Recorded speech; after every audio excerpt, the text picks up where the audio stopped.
ಪ್ರಿಯ ವಿದ್ಯಾರ್ಥಿಗಳೇ, ಈ ಒಂದು ವಿಡಿಯೋದಲ್ಲಿ ನಾವು ಶಬರಿ ಎಂಬ ಗೀತ ನಾಟಕವನ್ನು ತಿಳಿಯೋಣ. ಈ ಒಂದು ಗೀತ ನಾಟಕದ ಕರ್ತೃ ಪೂತಿನ. ಗೀತ ನಾಟಕ ಅಂದರೆ ಏನು? ಈ ಒಂದು ಪಾಠದಲ್ಲಿ ನಾವು ಗೀತೆ ಪ್ಲಸ್ ಹಾಡು ಎರಡನ್ನೂ ಕಾಣ್ಬೋದು. ಅದಕ್ಕೆ ಇದನ್ನು ಗೀತ ನಾಟಕ ಅಂತೇಳಿ ಕರಿತೀವಿ. ಈ ಒಂದು ಪಾಠದಲ್ಲಿ ಬರ್ತಕ್ಕಂಥ ಪ್ರಮುಖ ಪಾತ್ರಗಳು ಮತ್ತು ನಮ್ಮೆಲ್ಲರಿಗೂ ರಾಮಾಯಣದಲ್ಲಿ ಬರ್ತಕ್ಕಂಥ ಕೆಲವೊಂದು ಕ್ಯಾರೆಕ್ಟರ್ಸ್ ಅಂದರೆ ಪಾತ್ರಗಳನ್ನು ತಿಳಿಯಲೇಬೇಕಾಗ್ತದೆ. ಈ ಒಂದು ಪಾಠದಲ್ಲಿ ಬರ್ತಕ್ಕಂಥ ಮೊದಲು ವ್ಯಕ್ತಿ ದಶರಥ. ಈತ ಅಯೋಧ್ಯೆಯ ಅರಸ. ಹಾಗೆ ದಶರಥನಿಗೆ 3 ಜನ ಹೆಂಡತಿಯರು. ಮೊದಲ ಹೆಂಡತಿ ಕೌಸಲ್ಯೆ, ಎರಡನೇ ಹೆಂಡತಿ ಸುಮಿತ್ರ, ಮೂರನೇ ಹೆಂಡತಿ ಕೈಕೆ. ಇಲ್ಲಿ ಕೌಸಲ್ಯ ಮಗ ರಾಮ, ಸುಮಿತ್ರನ ಮಗ ಲಕ್ಷ್ಮಣ ಅಥವಾ ಸೌಮಿತ್ರಿ ಅಂತಲೂ ಕರಿತೀವಿ. ಇನ್ನೊಂದು ಶತ್ರುಘ್ನ, ಇನ್ನೊಬ್ಬ ಮಗ ಶತ್ರುಘ್ನ. ಹಾಗೆ ಕೈಕೆ ಭರತ ಅಂತಕ್ಕಂಥ ಮಗನಿಗೆ ಜನ್ಮ ನೀಡ್ತಾಳೆ.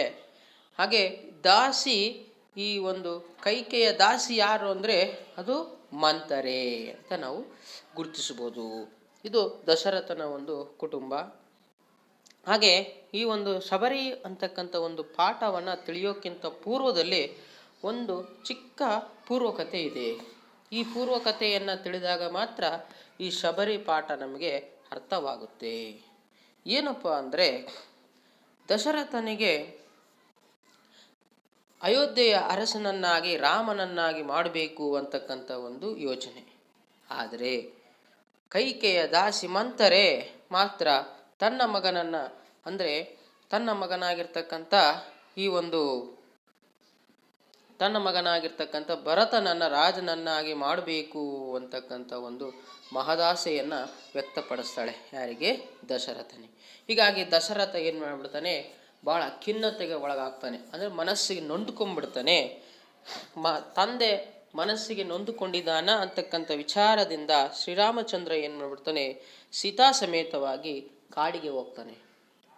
ಈ ಒಂದು ಕಾಡಿನಲ್ಲಿ ದಂಡಕಾರಣ್ಯದಲ್ಲಿ, ಕಾಡಿನ ಹೆಸರು ದಂಡಕಾರಣ್ಯ ಅಂತೇಳಿ, ಮತ್ತೆ ಒಂದು ಪರ್ವತ ಇರುತ್ತೆ, ಅದು ಚಿತ್ರಕೂಟ ಪರ್ವತ ಅಂತೇಳಿ ಕರಿತೀವಿ. ಈ ಚಿತ್ರಕೂಟ ಪರ್ವತದಲ್ಲಿ ಏನು ಉಳ್ಕೊಳ್ತಾರೆ. ಈ ಒಂದು ರಾಮನು ತನ್ನ ಒಂದು ಸೀತಾ ಸಮೇತವಾಗಿ ಮತ್ತೆ ಲಕ್ಷ್ಮಣನು ಕೂಡ ಆ ಒಂದು ಕಾಡಿಗೆ ಹೋಗ್ತಾರೆ. ಈ ಕಾಡಿನಲ್ಲಿ ಏನು ಮಾಡ್ತಾರೆ, ಭಾಳ ಅನನ್ಯವಾಗಿ ಪ್ರೀತಿ ವಿಶ್ವಾಸ ನಂಬಿಕೆಯಿಂದ ಇರ್ತಾರೆ.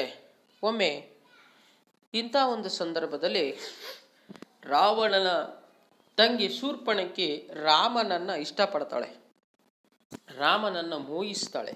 ಹೀಗಾಗಿ ಈ ವಿಚಾರವನ್ನು ತಿಳಿದಿರ್ತಕ್ಕಂಥ ಲಕ್ಷ್ಮಣ ಆ ಶೂರ್ಪಣಖಿಯ ಕಿವಿ ಮತ್ತು ಮೂಗುಗಳನ್ನು ಕತ್ತರಿಸಿಬಿಡ್ತಾನೆ. ಕಿವಿ ಮೂಗು ಕತ್ತರಿಸಿಕೊಂಡಿರ್ತಕ್ಕಂಥ ಶೂರ್ಪಣಖಿ ತಾನು ಒಂದು ಸೇನೆಯನ್ನು ಸಜ್ಜು ಮಾಡಿಕೊಂಡು ರಾಮನ ಮೇಲೆ ಅಟ್ಯಾಕ್ ಮಾಡಬೇಕು ಅಂತೇಳಿ, ಅಂದರೆ ಯುದ್ಧ ಮಾಡಬೇಕು ಅಂತೇಳಿ ಬರ್ತಾಳೆ. ಆ ಶೂರ್ಪಣಖಿ ಹಲವಾರು ರಾಕ್ಷಸ ಸಮೂಹವನ್ನು ರಾಮನ ಮೇಲೆ ಯುದ್ಧ ಮಾಡ್ತಾರೆ. ಆ ಒಂದು ಯುದ್ಧದಲ್ಲಿ ಶ್ರೀರಾಮಚಂದ್ರ ಎಲ್ಲರನ್ನ ಸೋಲಿಸಿಬಿಡ್ತಾನೆ.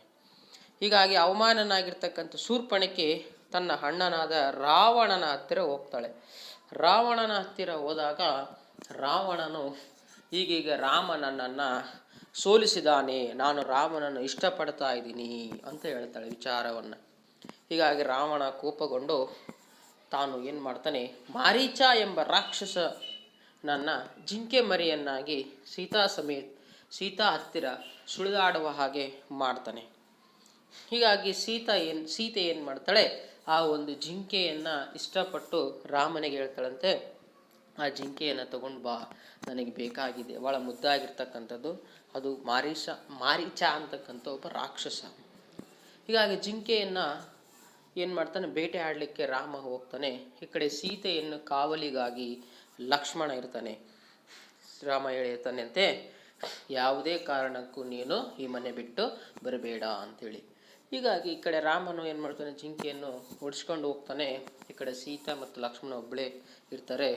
ಆಗ ಆ ಜಿಂಕೆ ಕೂಗ್ತತೆ, ರಾಮ ರಾಮ ಅಂತೇಳಿ. ಕೊನೆಗೆ ಎಷ್ಟು ಪ್ರಯತ್ನ ಪಡ್ತಾನೆ ಜಿಂಕೆ ರಾಮ ಇಡ್ಲಿಕ್ಕೆ ಜೀವ ಸಹಿತ, ಬಟ್ ಸಿಗೋದಿಲ್ಲ. ಅಟ್ಲೀಸ್ಟ್ ಇದನ್ನು ಕೊಂದು ಚರ್ಮವನ್ನಾದರೂ ಒಯ್ಯೋಣ ಅಂತೇಳಿ ಡಿಸೈಡ್ ಮಾಡ್ತಾನೆ. ಕೊನೆಗೆ ಬಾಣ ತೆಗಿತಾನೆ, ಆ ಜಿಂಕೆಗೆ ಹೊಡಿತಾನೆ. ಜಿಂಕೆ ಸತ್ತು ಕೆಳಗೆ ಬೀಳ್ತತೆ. ಅದು ರಾಮ ರಾಮ ಅಂತಕ್ಕಂಥ ಒಂದು ಧ್ವನಿ ಮೂಲಕ ರಾಕ್ಷಸ ರೂಪ ತಾಳಿ ಕೊನೆಗೆ ಜಿಂಕೆ ಮರಿ ಏನಾಗುತ್ತೆ, ಸತ್ತು ಹೋಗುತ್ತೆ. ಈ ಜಿಂಕೆ ಮರಿ ಸತ್ತು ಕೂಗ್ತಕ್ಕಂಥ ಶಬ್ದವನ್ನು ಕೇಳಿ ಸೀತೆ ಅಯ್ಯೋ ನನ್ನ ರಾಮನಿಗೆ ಏನೋ ಆಗಿದೆ ಅಂತಕ್ಕಂಥ ಒಂದು ಕಲ್ಪನೆಯಲ್ಲಿ ಲಕ್ಷ್ಮಣನನ್ನು ಕಳಿಸಿಬಿಡ್ತಾಳೆ. ಹೋಗಿ ಹುಡ್ಕೊಂಡು ಬಾ ಅಂತ ಲಕ್ಷ್ಮಣ ಎಷ್ಟು ಹೇಳ್ತಾನೆ, ಬಟ್ ಕೇಳೋದಿಲ್ಲ. ಈ ಕಡೆ ಲಕ್ಷ್ಮಣನು ಹೋಗ್ತಾನೆ, ಈ ಕಡೆ ಸೀತೆ ಒಬ್ಬಂಟಿಗಳಾಗಿರ್ತಾರೆ. ಅಂತ ಒಂದು ಸಂದರ್ಭದಲ್ಲಿ ರಾವಣ ಏನು ಮಾಡ್ತಾನೆ, ಭಿಕ್ಷೆ ರೂಪದಲ್ಲಿ ಬಂದು ಸೀತೆಯನ್ನು ಏನು ಮಾಡ್ತಾನೆ, ಲಂಕೆಗೆ ಕರೆದುಕೊಂಡು ಹೋಗ್ತಾನೆ. ಈ ಕಡೆ ರಾಮ ಮತ್ತು ಲಕ್ಷ್ಮಣ ಬಂದು ನೋಡ್ತಾರೆ, ಸೀತೆ ಇರುವುದಿಲ್ಲ. ಆಗ ಜಟಾಯು ಅಂತಕ್ಕಂಥ ಒಂದು ಗರುಡ ಏನು ಮಾಡುತ್ತೆ, ಸೀತೆಯ ಜಾಡನ್ನು ತಿಳಿಸುತ್ತೆ, ಈ ಥರ ಹೋದ್ಲು ಅಂತೇಳಿ. ಬಟ್ ಅಲ್ಲಿವರೆಗೆ ಸೀತೆಯನ್ನು ಕಳ್ಕೊಂಡಿದ್ದೀನಿ ಅಂತೇಳಿ ರಾಮನಿಗೆ ಗೊತ್ತಾಗುತ್ತೆ. ಹಾಗೆ ಮುಂದೆ ಆ ಒಂದು ದಂಡಕಾರಣ್ಯದಲ್ಲಿ ನಡ್ಕೊಂತ ಹೋಗ್ಬೇಕಾದ್ರೆ ಒಬ್ಬ ಧನುಗಳು ಅಂತಕ್ಕಂಥ ಒಬ್ಬ ವ್ಯಕ್ತಿ ಸಿಗ್ತಾರೆ.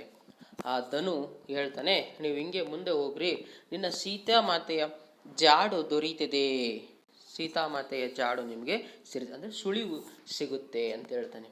ಎಲ್ಲಿಗೆ ಹೇಳ್ತಾನೆ, ಆ ಧನುಗಳು ಮಾತಂಗಾಶ್ರಮಕ್ಕೆ ಸಲಹೆಯನ್ನು ಸೂಚಿಸ್ತಾರೆ. ಆ ಮಾತಂಗ ಆಶ್ರಮದಲ್ಲಿ ಹೀಗೆ ರಾಮ ಲಕ್ಷ್ಮಣರು ಏನು ಮಾಡ್ತಾರೆ, ಧನುಗಳ ಸಲಹೆಯ ಮೇರೆಗೆ ಕಾಡಿನಲ್ಲಿ ಸೀತೆಯನ್ನು ಹುಡುಕುತ್ತಾ ಮಾತಂಗ ಆಶ್ರಮಕ್ಕೆ ಬರ್ತಾರೆ. ಈ ಮಾತಂಗ ಆಶ್ರಮದಲ್ಲಿ ಯಾರಿರ್ತಾರೆ, ನಮ್ಮ ಒಂದು ಶಬರಿ ಈ ಒಂದು ಸೀತೆ ಈ ಒಂದು ರಾಮನಿಗಾಗಿ ಕಾಯ್ತಾ ಇರ್ತಾಳೆ. ಇಲ್ಲಿ ಶಬರಿ ಏನು ಮಾಡ್ತಿರ್ತಾಳೆ, ಮಾತಂಗಾಶ್ರಮದಲ್ಲಿ ಶಬರಿ ಯಾಕೆ ಆ ಒಂದು ಮಾತಂಗಾಶ್ರಮಕ್ಕೆ ಹೋಗ್ತಾಳೆ ಮತ್ತು ಶಬರಿ ರಾಮನನ್ನು ಕಂಡಾಗ ಆಕೆಗೆ ಆಗ್ತಕ್ಕಂಥ ಆನಂದವನ್ನು ಪೂತಿನ ಅವರು ಬರಿತಾ ಹೋಗ್ತಾರೆ ಈ ಒಂದು ಗೀತ ನಾಟಕದಲ್ಲಿ.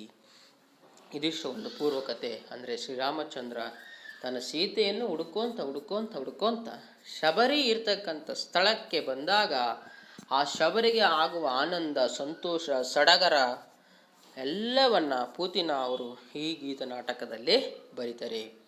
ಈ ಶಬರಿ ತನ್ನ ಗುರುಗಳು ಆಗಿರ್ತಕ್ಕಂಥ ಮಾತಂಗರು ಹೇಳಿರ್ತಾರಂತೆ, ನಿನ್ನ ಒಂದು ಕೊನೆಯ ಕಾಲದಲ್ಲಿ ರಾಮ ಒಂದಲ್ಲ ಒಂದು ದಿನ ನಿನ್ನನ್ನು ಭೇಟಿಯಾಗೇ ಆಗ್ತಾನೆ ಅಂತಕ್ಕಂಥ ವಿಚಾರದಿಂದ ರಾಮನಿಗಾಗಿ ಕಾದು ಕೊನೆಗೆ ರಾಮನ ದರ್ಶನ ತೋರ್ತಾನೆ. ಆಗ ಆಕೆಗೆ ಆಗ್ತಕ್ಕಂಥ ಅಂತಃಸುಖವನ್ನು ನಾವು ಈ ಒಂದು ಪಾಠದಲ್ಲಿ ಕಾಣಬಹುದು. ಇದು ಈ ಪಾಠದಲ್ಲಿ ಬರ್ತಕ್ಕಂಥ ಒಂದು ಸಣ್ಣ ಪೂರ್ವಕತೆ. ಇನ್ನು ಈ ಪಾತ್ರದಲ್ಲಿ ಬರ್ತಕ್ಕಂಥ ಪಾತ್ರಗಳು ಶಬರಿ, ರಾಮ, ಲಕ್ಷ್ಮಣ, ಈ ಮೂವರು ಈ ಪಾಠದಲ್ಲಿ ಬರ್ತಕ್ಕಂಥ ಪಾತ್ರಗಳು. ಹಾಗೆ ಸೀತೆ ಕೂಡ ಇರ್ತಾಳೆ. ಸೀತೆಯನ್ನು ಭೂಮಿ ಜಾತಿ ಅಂತ ಕರಿತೀವಿ, ಯಾಕಂದರೆ ಭೂಮಿಯ ಹೊಡಲಲ್ಲಿ ಹುಟ್ಟಿರ್ತಾಳೆ. ಜನಕ ರಾಜ ಸೀತೆಯ ಒಂದು ತಂದೆ.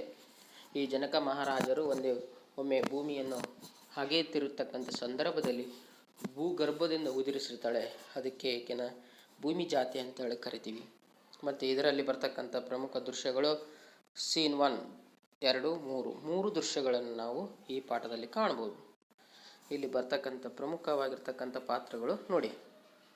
ರಾಮ ದಶರಥನ ಮೊದಲ ಮಗ, ಲಕ್ಷ್ಮಣ ಸುಮಿತ್ರಾಳ ಮಗ, ಸೀತೆ ಭೂಮಿ ಜಾತೆ ಅಥವಾ ಜನಕ ಮಹಾರಾಜನ ಮಗಳು, ಶಬರಿಯ ತಂದೆ ಶಬರ, ಮಾತಂಗರು ಶಬರಿಯ ಒಂದು ಗುರುಗಳು, ಧನು ಸೀತೆಯನ್ನು ಮರಳಿ ಪಡೆಯುವ ಒಂದು ಸಲಹೆಯನ್ನು ಸೂಚಿಸಿದ ಒಬ್ಬ ರಾಕ್ಷಸ.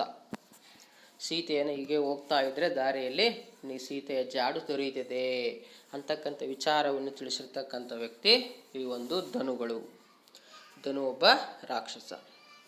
ಹಾಗೆ ರಾವಣ ಲಂಕೆಯ ರಾಜ. ಹಾಗೆ ಶೂರ್ಪಣಖಿ ರಾವಣನ ಸಹೋದರಿ ಅಂದರೆ ತಂಗಿ.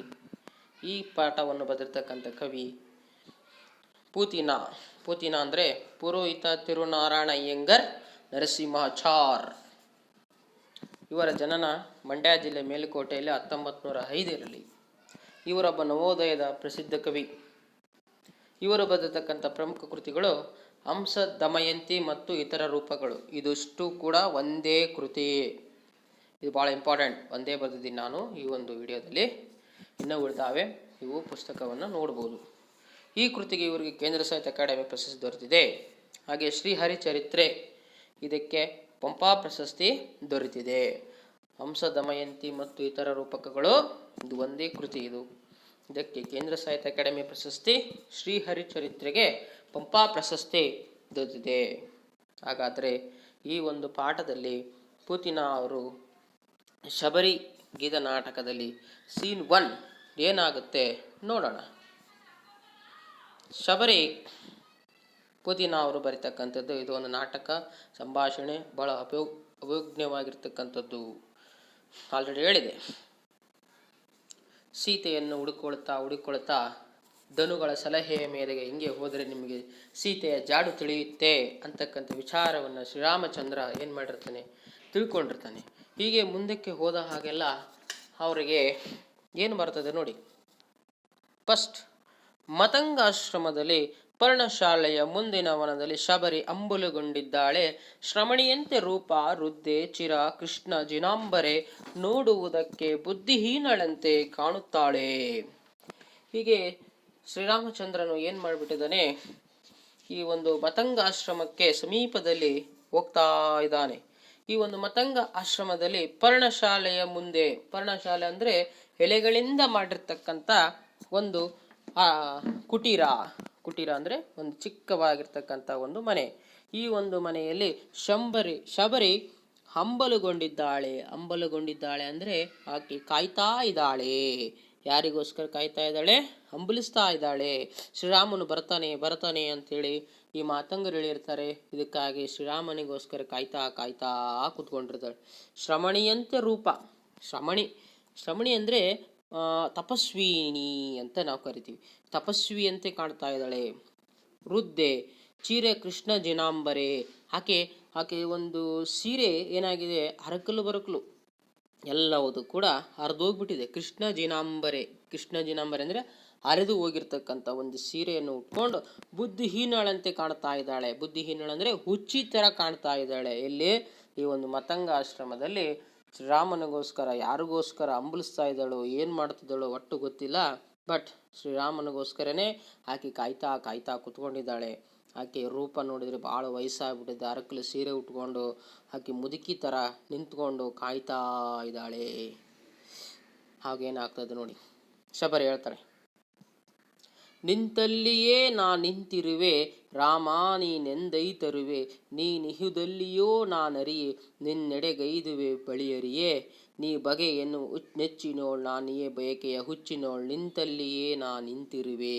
ಇಲ್ಲಿ ಇದು ಗೀತ ನಾಟಕ ಅಂದರೆ ಗೀತೆ ಪ್ಲಸ್ ಹಾಡು ಎರಡೂ ಇರ್ತಕ್ಕಂಥದ್ದು. ಅದಕ್ಕೆ ಇದನ್ನು ನಾವು ಗೀತ ನಾಟಕ ಅಂತೇಳಿ ಕರಿತೀವಿ. ನಿಂತಲ್ಲಿಯೇ ನಾ ನಿಂತ್ಕೊಂಡ್ಬಿಟ್ಟಿದ್ದೀನಿ. ರಾಮ ನೀನೆಂದೈತರುವೆ ಅಂದರೆ ರಾಮ ನಾನು ನಿನ್ನಗೋಸ್ಕರ ನಿರೀಕ್ಷಿಸ್ತಾ ಇದ್ದೀನಿ. ನೀನೆಂದೈತರುವೆ ಅಂದರೆ ನೀನು ಯಾವಾಗಾದರೂ ಬರ್ತೀಯಾ, ನೀನು ಯಾವಾಗಾದರೂ ನನ್ನ ದರ್ಶನ ಕೊಡ್ತೀಯಾ ಅಂತೇಳಿ ನಿರೀಕ್ಷಿಸ್ತಾ ಇದ್ದೀನಿ. ನೀನು ಎಹುದೆಲ್ಲಿಯೋ ನಾನು ಅರಿಯೆ, ನೀನು ಎಲ್ಲಿದೆಯೋ ನನಗೆ ಗೊತ್ತಿಲ್ಲ. ಬಟ್ ನೀನು ಇಲ್ಲಿ ಬರ್ತೀಯಾ ಅಂತಕ್ಕಂಥ ಒಂದು ಆಸೆ ನನಗೆ ನನ್ನ ಗುರುಗಳು ಹೇಳಿದ್ದಾರೆ, ಅಷ್ಟು ಮಾತ್ರ ಗೊತ್ತು.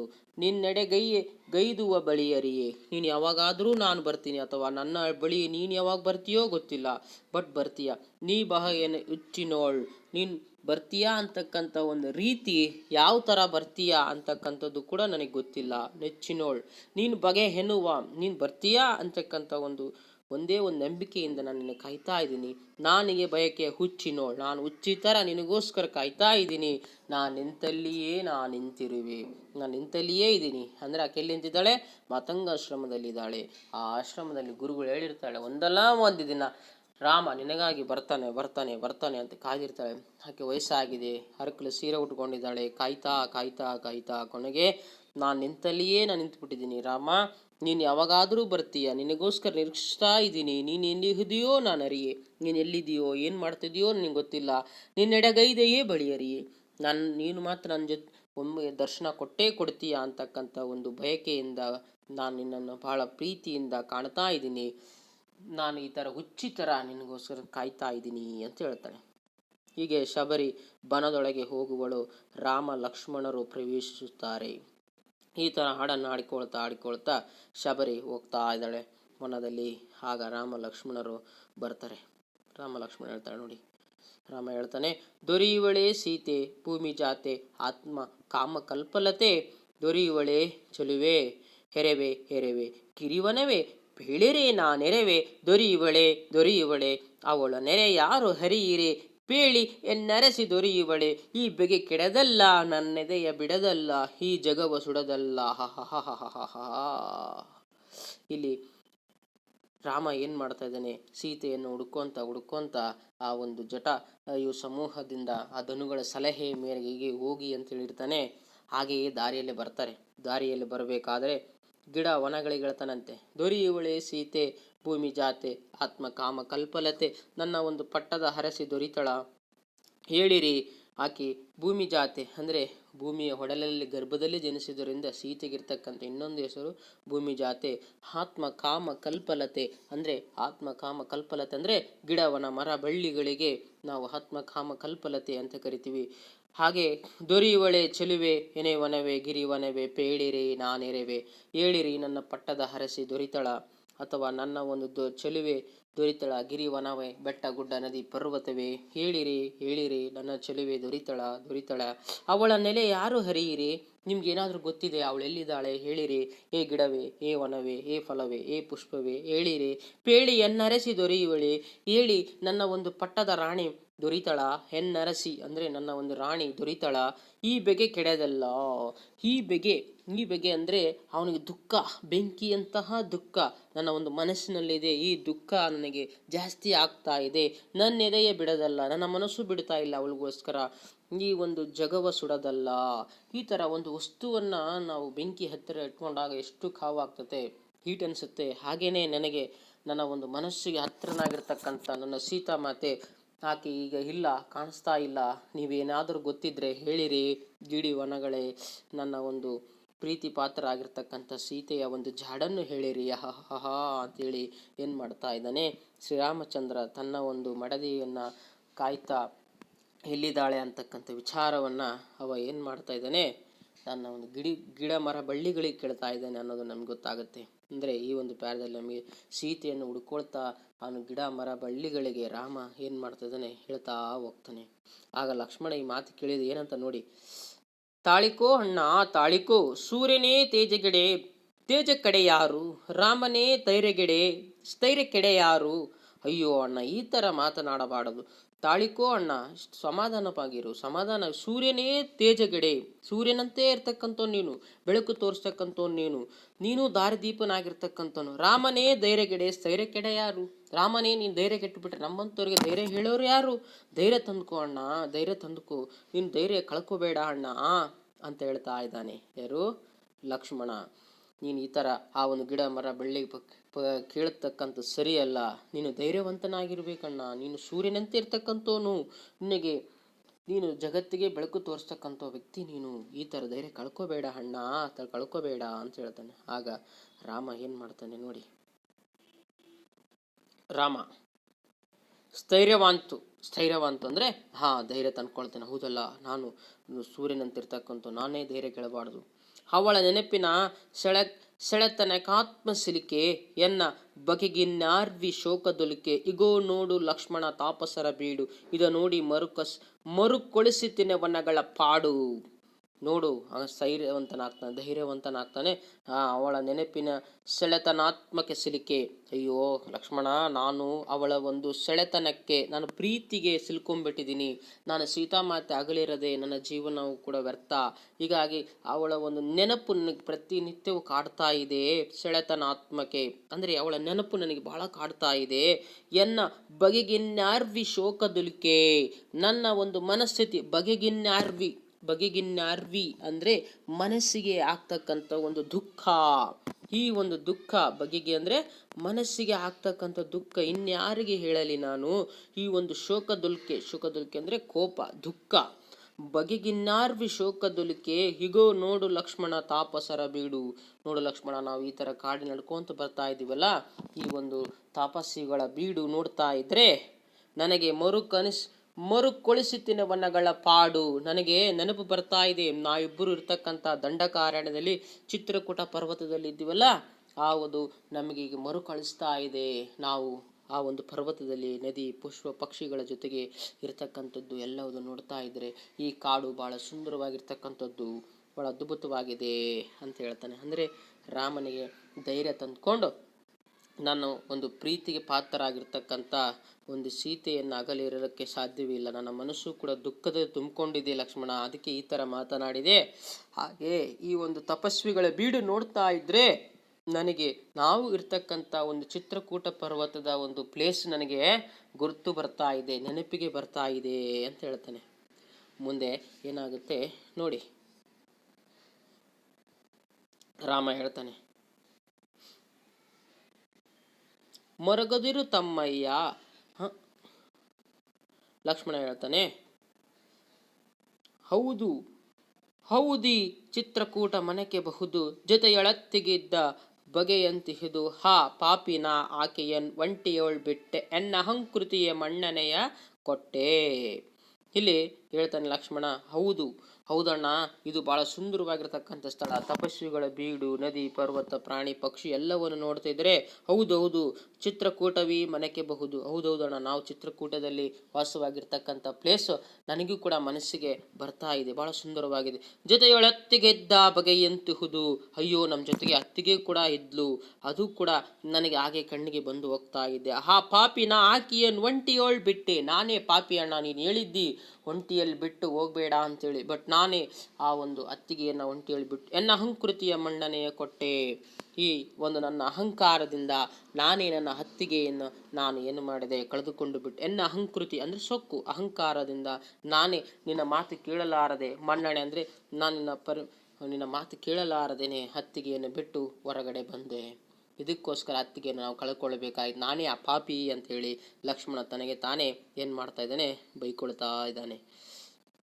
ಈ ಮಾತು ಕೇಳಿರ್ತಕ್ಕಂಥ ಈ ಒಂದು ರಾಮ ಏನಂತಾನೆ ನೋಡಿ, ನಾನೇ ಪಾಪಿ ಬಿಟ್ಟುಬಿಟ್ಟೆ ಅಂತ ಹೇಳ್ತಾನೆ. ಅದಕ್ಕೆ ರಾಮ ಹೇಳ್ತಾನೆ ನೋಡಿ, ಮರಗದಿರು ತಮ್ಮಯ್ಯ ಆದುದ್ದಾಯಿತು, ನಿಮ್ಮ ನೆತ್ತ ದೈವ ಮರುಳ ಮಾಡಿತು, ದನುಪ್ಪೆಳೆದ ದಾರಿಯೋಳ್ ನಾವು ಬಂದಿಹೇವೆ, ಶ್ರಮಣೀಯ ಆಶ್ರಮವಿದುವೆ, ಅಗೋ ಲಕ್ಷ್ಮಣ ಅತ್ತಾವುದಿ ಮರಳು ನಮ್ಮನೆಗೆ ಬರುತ್ತಿಹುದು, ಏನಿದರ ಹುರುಳು. ಆಗ ರಾಮ ಹೇಳ್ತಾನೆ, ಮರಗದಿರು ತಮ್ಮಯ್ಯ, ಅಯ್ಯೋ ಕೋಪ ಮಾಡ್ಕೋಬೇಡ, ಅಯ್ಯೋ ನೀ ಕೊರಗಬೇಡ ಲಕ್ಷ್ಮಣ, ಕೊರಗಬೇಡ, ಆದದ್ದಾದಿತ್ತು, ಆಗಿದ್ದಾಯಿತು, ಈಗ ನಾನು ಹೇಳಿದೆ, ಬಟ್ ನಿಮ್ಮನ್ನೆತ್ತ ದೈವ ಮರಳ ಮಾಡಿತ್ತು, ಆ ದೈವ ಇಚ್ಛೆ, ದೈವ ಈ ಥರ ಆಗಬೇಕು ಅನ್ನೋದು ಆಗಿದೆ, ಅದನ್ನೇನು ಚಿಂತೆ ಮಾಡಬೇಡ. ನೀನು ಒಬ್ಬಂಟಿಗೆನಾಗಿ ನಾನು ನಿನ್ನ ಮಾತು ಕೇಳಲಾರ್ದ ಅತ್ತಿಗೆಯನ್ನು ಒಬ್ಬಟ್ಟಿಗೆ ಬಿಟ್ಟು ಹೋಗಿದ್ದೀನಿ ಅಂತೇಳಿ ನೀನು ಚಿಂತೆ ಮಾಡಬೇಡ. ನಿಮ್ಮನ್ನೆತ್ತ ದೈವ ಮರಳ ಮಾಡಿತ್ತು, ನಿಮ್ಮನ್ನ ಇಟ್ಕೊಂಡು ಇದೆಲ್ಲ ದೈವ ಲೀಲೆ ಆಗಿರ್ಬೋದು, ಅದೆಲ್ಲ ಬಿಟ್ಟುಬಿಡು, ನೀನೇನು ಚಿಂತೆ ಮಾಡಬೇಡ ಅಂತ ಹೇಳ್ತಾನೆ. ಆಗ ದನುಪ್ಪೆಳೆದ ದಾರಿಯೋಳು ನಾವು ಬಂದಿದ್ದೀವಿ, ದನುಗಳು ಹೇಳಿರ್ತಾರೆ, ಹೀಗೆ ಹೋಗಿ ನಿಮಗೆ ಸೀತಾಮಾತೆಯ ಜಾಡು ತಿಳಿಯುತ್ತದೆ ಅಂತೇಳಿ. ಹಾಗೆ ಮುಂದೆ ಹೋಗ್ತಾ ಹೋಗ್ತಾ ಇದು ದನುಗಳ ಹೇಳಿರ್ತಕ್ಕಂಥ ಸ್ಥಳ ಇದೇನಾ, ಶ್ರಮಣೀಯ ಆಶ್ರಮವಿದುವೆ, ಇದೇನಾ ಅದು ಆಶ್ರಮ, ಇಲ್ಲೇ ಜಾಡು ತಿಳಿತೈತೆ ಅಂತ ಗೊತ್ತಾಯಿತು ಸೀತಾಮಾತೆದು. ಅಗೋ ಲಕ್ಷ್ಮಣ, ಹೋ ನೋಡು ಲಕ್ಷ್ಮಣ ಅತ್ತಾವುದಿ ಮರುಳು, ಹೋ ನೋಡು ಲಕ್ಷ್ಮಣ ಆ ಕಡೆ ಏನೋ ಮರುಳು ಅಂದರೆ ಹುಚ್ಚಿ ಅಥವಾ ಒಂದು ಭೂತ ಬರ್ತಾ ಇದೆ. ಹತ್ತಾವುದಿ ಮರಳು ನಮ್ಮಡೆಗೆ ಬರುತ್ತಿಹುದು, ಏನಿದರ ಹುರುಳು, ಅದು ಏನು ನೋಡು ನಮ್ಮಡೆಗೆ ಬರ್ತಾ ಇದೆ, ಇದರ ಏನಿದರ ಅರ್ಥ. ಹುರುಳು ಅಂದರೆ ಅರ್ಥ, ಆ ಕಡೆ ಯಾವುದೋ ಒಂದು ಭೂತ ನಮ್ಮೆದುರಿಗೆ ಬರ್ತಾ ಇದೆ, ಏನಿದರ ಅರ್ಥ ನೋಡು ಲಕ್ಷ್ಮಣ ಅಂತ ಹೇಳ್ತಾನೆ.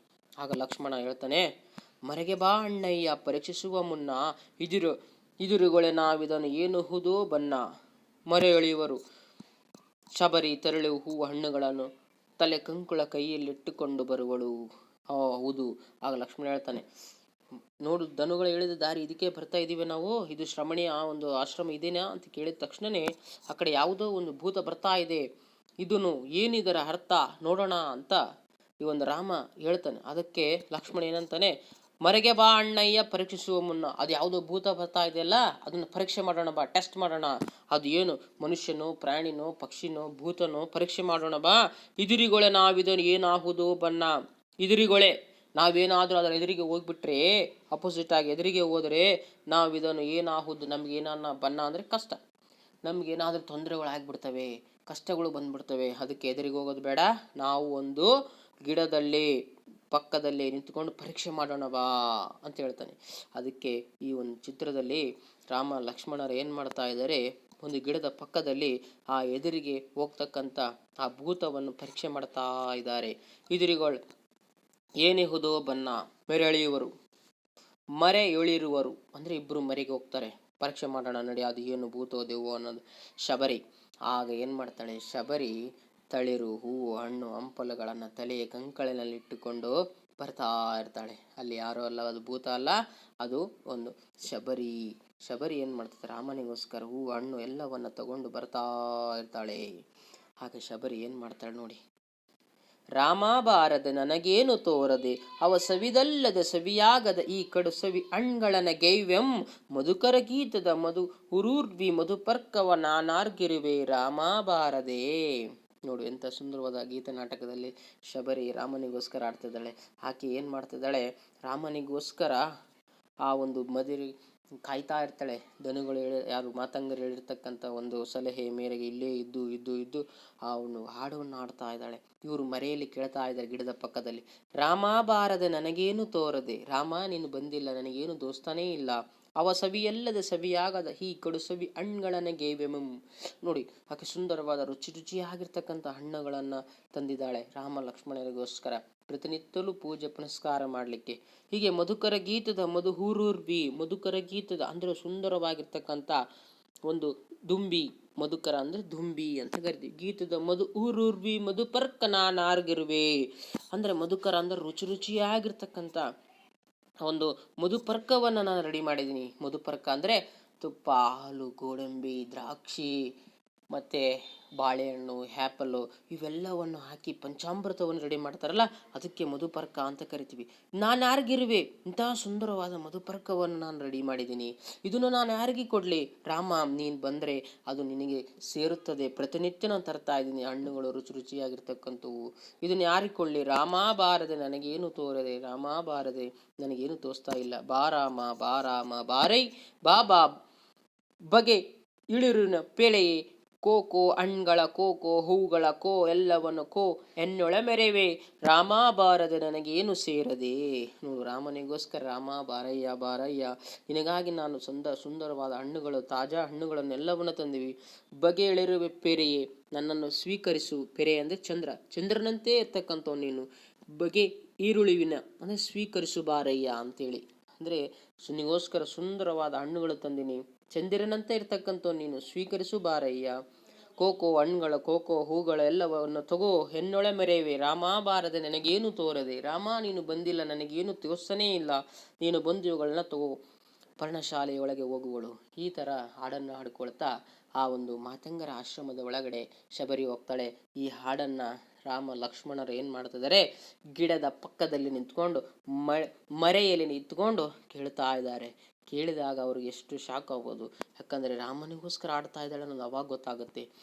ಇದು ಒಂದು ಭೂತ ಅಲ್ಲ, ಇದು ಒಂದು ಮಹಿಳೆ, ಇದು ಒಂದು ಮುದುಕಿ, ನಮಗೋಸ್ಕರ ಕಾಯ್ತಾ ಇರ್ತಕ್ಕಂಥ ಮುದುಕಿ ಅನ್ನೋದು ಯಾರಿಗೆ ಗೊತ್ತಾಗುತ್ತೆ, ಲಕ್ಷ್ಮಣನಿಗೆ ರಾಮನಿಗೆ ಗೊತ್ತಾಗ್ತಾ ಹೋಗುತ್ತೆ. ಇನ್ನು ನೆಕ್ಸ್ಟ್ ಪ್ಯಾರದಲ್ಲಿ ಏನಾಗುತ್ತೆ ನೋಡಿ, ನೆಕ್ಸ್ಟ್ ಪೇಜಲ್ಲಿ ಎನಗಿತು ಅಂಬಲಿಪ ಈ ಜಟಿಲ ಕಬರಿ ಉದರ ಮುಖ ನೊರೆದ ಶ್ರಮಣಿ ಶಬರಿ ಉಪಕಾರ ವಿನಿತಿಲ್ಲ ಈಗೇಕೆನ್ನಿಂದ ಆದೊಡೆಯು ನೆನೆಯುತಿಹೊಳನ ನಿರ್ತಿನಿಂದಾಚುತ ಎಂ ಪೂಜೆಯ ನಲುಮೆಯಿಂದ. ರಾಮ ಹೇಳ್ತಾನೆ, ಎನಗಿತು ಅಂಬಲಿಪ ಜಟಿಲ ಕಬರಿ, ಅಯ್ಯೋ ನನಗೋಸ್ಕರ ಎಷ್ಟೊಂದು ಕಾಯ್ತಾ ಇದ್ದಾಳೆ, ಎಷ್ಟೊಂದು ಅಂಬಲಿಸ್ತಾ ಇದ್ದಾಳೆ. ಜಟಿಲ ಕಬರಿ, ಜಟಿಲ ಕಬರಿ ಅಂದರೆ ಕೆದರಿದ ತಳೆ ಹುಳ್ಳವಳು, ಅಂದರೆ ತುರುಬು ಕೂಡ ಸುತ್ತಿಲ್ಲ, ಎಲ್ಲ ಕೂದಲುಗಳು ನಿಗಿರಿ ಬಿಟ್ಟಿದ್ದಾವೆ.